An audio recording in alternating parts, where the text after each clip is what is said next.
E aí, pessoal, tudo legal? Aqui é o professor Sérgio Amaral, professor de História, e hoje eu estou aqui para contar uma história bem interessante de um país também muito interessante. Eu estou falando da Guiné Equatorial. É um pequeno país ali da África, mas que tem uma história muito fascinante.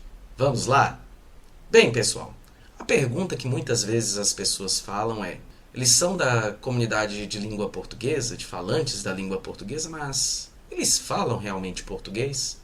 Bem, eles realmente fazem parte da comunidade dos falantes de língua portuguesa, mas eles têm como oficial o espanhol e o francês.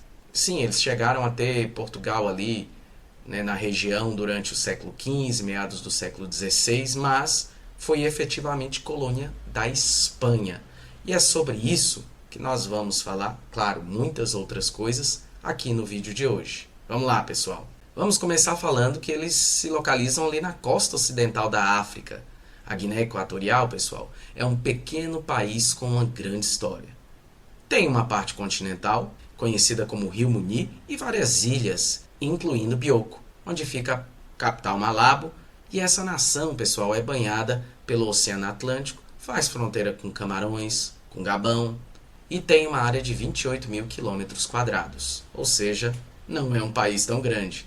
A população também não é tão grande, é pouco mais de 1,4 milhão de habitantes, ou seja, é um dos menores países do continente africano. Mas a gente tem que entender que estamos falando de um país de uma história muito rica, muito complexa e com paisagens maravilhosas e tropicais. Bem, pessoal, a história moderna da região começa no século XV, quando os portugueses chegaram à região. Isso em 1472, quando o explorador Fernão do Pó desembarcou na ilha de Bioko. Vamos falar que aqui estamos focando na história moderna, a partir de meados do século XV. Mais tarde, a região receberia o seu nome. Mas, no entanto, em 1778, Portugal cedeu o território à Espanha em troca de outras colônias na América do Sul. E aí a gente vai ver que já estamos no século XVIII. E, assim, a Guiné Equatorial passa a ser uma colônia espanhola. E é conhecida naquela época como Guiné Espanhola. E durante séculos, a região foi explorada para o comércio de escravos, recursos naturais, madeira, cacau. E a independência só foi ganhar força mesmo lá no século XX, especialmente após o final da Segunda Guerra Mundial, né, quando a gente vai ter ali várias colônias africanas exigindo uma autonomia e tudo mais. E em 12 de outubro do ano de 1968, finalmente a Guiné Equatorial conquista sua independência da Espanha. E aí, a liderança dessa independência foi Francisco Macias Nguema, que assume o papel de primeiro presidente do país.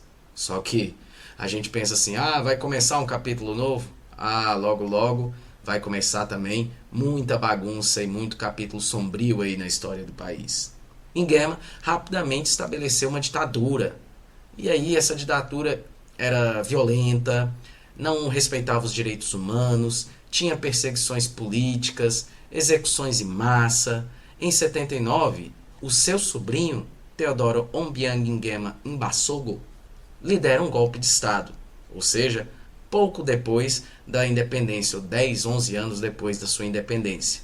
E aí ele depõe Macias e assume o poder, e prometendo mudanças, reformas, só que ele vai consolidar o seu próprio governo autoritário. E detalhe, o governo de Obiang permanece até o dia de hoje, até atualmente. Estamos falando de 79 até 2025, que é quando esse vídeo foi feito. Isso torna um dos líderes mais longevos do mundo. E aí, vamos dar um pulo para 1990. Os anos de 1990, a década de 1990, quando é descoberta reservas de petróleo, que vai transformar muito a economia da região da Guiné Equatorial. Ela passa de um dos países mais pobres da África para um dos que tem o maior PIB per capita da região. É claro que isso motivado pela produção petrolífera. E aí, essa riqueza gerada do petróleo, infelizmente, não foi distribuída de uma forma que pudesse diminuir as desigualdades do país. E aí você vai ter ainda uma grande população vivendo em condições péssimas, precárias, enquanto você tem uma elite que vive de luxo, de extravagâncias. As desigualdades estão aí pelo mundo todo, né? E lembra que eu falei que eles não falam português, mas fazem parte da comunidade de países da língua portuguesa, o CPLP? Pois é, isso foi em 2014. A Guiné Equatorial dá esse passo, se torna membro da comunidade dos países de língua portuguesa, mas o espanhol e o francês são os idiomas oficiais da região.